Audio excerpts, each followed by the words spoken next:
Hey there, this is Anna Contrabura, your English and effective communication coach. Today, I want to talk about 3 grammar hacks that you need to know in order to stop making those silly mistakes. I want you to find out how to learn grammar properly so that you don't have to spend all your life learning English. Are you ready for it? Because I'm so ready to share. Hack number 1, learn most frequently used grammar tenses first. By the way, how many grammar tenses are there in the English language? Okay, I'm gonna tell you. There are 12 of them, but do you really have to worry about learning all 12 of them?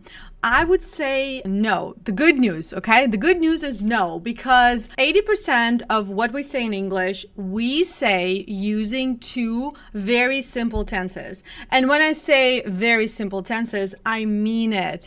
They are present simple and past simple. Imagine 80% of conversation, pretty much anything you want to say, you will say using present simple or past simple. So master these 2 grammar tenses first and then worry about the rest. Of course, you need to worry about the rest because it's about 20% of our conversations that we make in everyday life and in business, of course, too. We make these conversations using the following tenses. Here is a list. Number 1, present continuous.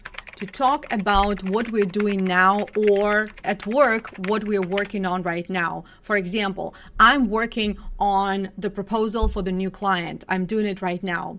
Next, past continuous. To, for example, ask a polite question in emails. For example, I was wondering if you could share more details with me. I was wondering, past continuous.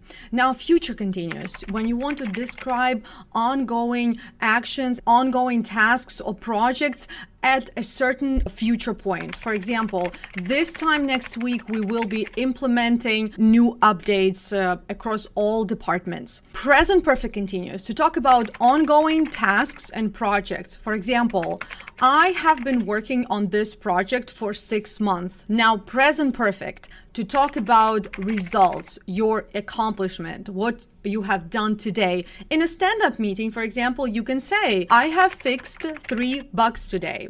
Now, talking about the future, I want you to pay attention that we use the construction to be going to instead of will when we talk about our future plans and intentions. We use will when we talk about hopes, promises, and opinions, but we use going to when we talk about future plans.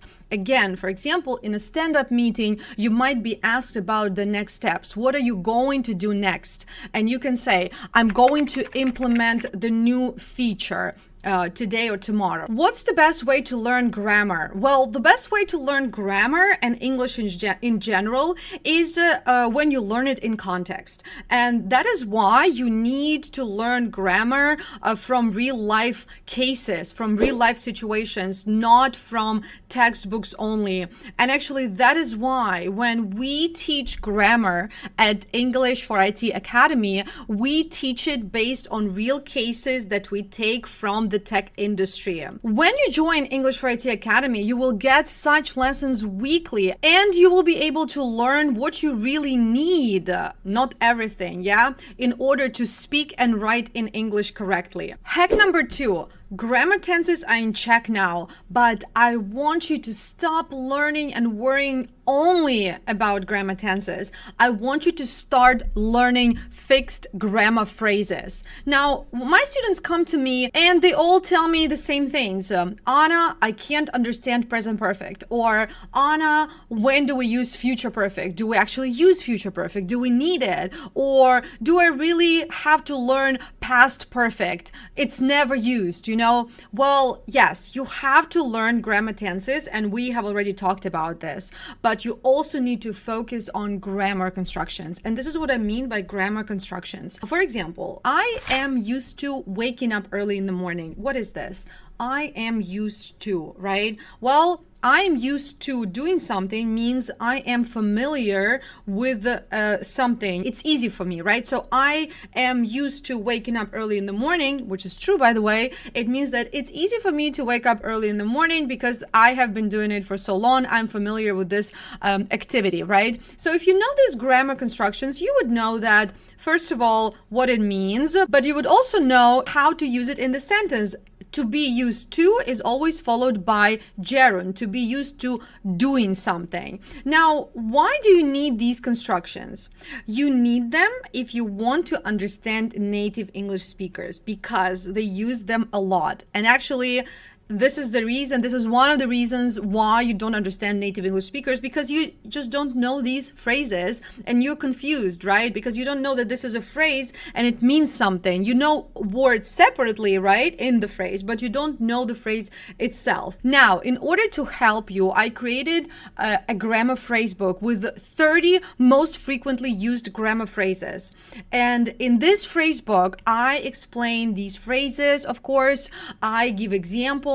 I give examples of how to use them in sentences to make it easy for you, right? And so that you can learn. If you are interested, if you're curious to check it out, of course, I will drop the link in the description to this video. But apart from the phrase book, I just want you to start noticing grammar constructions when you hear other people speak English, or when you read in English, or when you, I don't know, watch something. Just notice these constructions. I'm used to doing something, or maybe I used to, yeah? So these are two different expressions. I'm used to waking up early in the morning, and I used to wake up early in the morning. You see, the usage is completely different, and also the meaning is different. If you don't know, when we say I used to wake up early in the morning, it means that I did it in the past, but I don't do it now. But I am used to waking up early in the morning, it means that I do it now and I'm comfortable with this, I'm familiar with this because I am used to doing this. Hack number 3, tone of voice. Is your tone of voice right when you communicate in English? Do you know? Well, first of all, there are 3 styles of communication: the formal, semi-formal, and informal, right? Semi-formal tone is used in 90% of conversations in tech, like Slack, in meetings, even emails. Let's do a quick test. Check yourself and identify the tone of voice in my sentences that I'm going to say right now. Sentence number 1. I was wondering if you could send me more details. Is it formal, informal, or semi-formal? Number 2. Could you send me more details? Number 3, shoot me more details, will you? Now let's see if you got them right. So the first sentence, I was wondering if you could send me more details. Now this is formal, right? I was wondering is a very polite way to make a request. You would speak like this with a client, definitely. Number 2, could you send me more details? Now, this is semi-formal, very common and polite way to make a request using could, right? Could you do something for me? Number 3, shoot me more details, will you? Now, this is informal. Shoot is slang for send, as in send me an email, shoot me an email.